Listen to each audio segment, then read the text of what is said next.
আজকে আপনাদের সাথে শেয়ার করব বাদাম বাটা দিয়ে রুই মাছ ভুনা।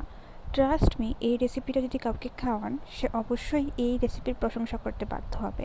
প্রথমে নিয়ে নিয়েছি আমি পরিমাণ মতো পেঁয়াজ কুচি, তারপর হচ্ছে রসুন কুচি এবং আদা কুচি। আপনারা চাইলে এগুলোকে পেস্ট করে নিতে পারেন, তো আমি পেস্ট করিনি, আমি একদম কুচি কুচি করে ভালো করে ভেজে নিব, তাই আর পেস্ট করতে হবে না। রুই মাছ চাইলে আপনারা কাঁচা ব্যবহার করতে পারেন অথবা হালকা ফ্রাই করে ব্যবহার করতে পারেন, যে যেরকম আসলে তরকারিতে খান। তো আমি এগুলোকে ভেজে নিয়েছি। তো এবার হচ্ছে পেঁয়াজের মধ্যে একটু পেঁয়াজ ফ্রাই হয়ে গেলে আদা এবং রসুন কুচি দিয়ে দিয়েছি এবং এখানে পরিমাণ মতো কাঁচামরিচ দিয়ে দিয়েছি। আপনারা ঝাল বেশি খাইলে কাঁচামরিচের পরিমাণটা বেশি দেবেন, এতে ফ্লেভার খুব ভালো হয়। এবার হচ্ছে আমি এগুলো ফ্রাই হয়ে যাওয়ার পর বাদাম বাটাটা দিয়ে দিচ্ছি। এটা নর্মাল আমি চীনা বাদাম নিয়েছি, ভালো করে পেস্ট করতে হবে। আপনারা চাইলে কিন্তু কাজু বাদাম ব্যবহার করতে পারেন, এতে এই রেসিপির টেস্টটা আরও বেড়ে যায়। তো এবার নর্মাল যে মশলাগুলো ব্যবহার করি সেগুলো হচ্ছে আমি ব্যবহার করছি ধনে গুঁড়ো, হলুদ এবং মরিচ। আমি মরিচের পরিমাণটা একটু বেশি দিয়েছি কারণ আমি ঝাল একটু বেশি পছন্দ করি।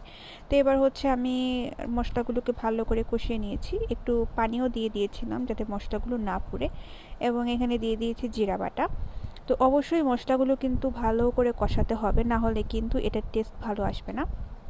তো দেখতেই পাচ্ছেন আমি একটু অল্প অল্প পানি দিয়ে মশলাগুলোকে কষাচ্ছিলাম। তো এবার দেখুন যে মশলাগুলোর উপর তেল ছেড়ে এসেছে। তো এবার লাস্ট পর্যায়ে আমি আবার পানি দিয়ে দিয়েছি যাতে মাছটা ভালো করে সিদ্ধ হয়ে যায়। তো পানি দিয়ে আমি অনেকক্ষণ রেখে দিয়েছিলাম এগুলো মশলাগুলো যাতে ভালো করে ফুটে। তো এই পর্যায়ে গিয়ে আমি দিয়ে দিচ্ছি মাছ। তো মাছগুলো দিয়ে আমি আরও কিছুক্ষণ এগুলোকে ঢেকে রেখে দিব, যতক্ষণ পর্যন্ত মাছগুলো নরম না হয়ে যায় এবং তরকারির একটা সুন্দর একটা টেক্সচার চলে না আসে। তো এটা আপনারা এভাবেও খেতে পারেন, অথবা আপনাদের যদি ভুনা পছন্দ হয় তাহলে আপনারা ভুনার মতো ব্যবহার করতে পারেন। আপনাদের স্বাদ অনুযায়ী আপনারা এই পানিটাকে টানিয়ে নেবেন। তো আমি এটাকে কম আঁচে বানাচ্ছিলাম, বেশি আঁচ দিইনি। তো এই পর্যায়ে আমি দিয়ে দিয়েছি 1 থেকে 1.5 চামচ গুঁড়ো দুধ। এটার কারণে বাদাম এবং গুঁড়ো দুধের ফ্লেভারটা অনেক ভালো আসবে। গুঁড়ো দুধ অপশনাল, তবে দিলে ভালো হয়।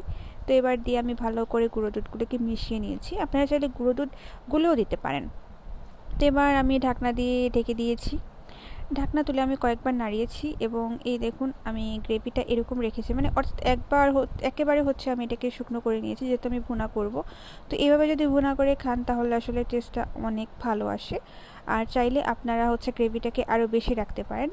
তো আমরা যেহেতু দুজনে খাবো তাই আমাদের জন্য এই গ্রেভিটা আসলে এনাফ ছিল।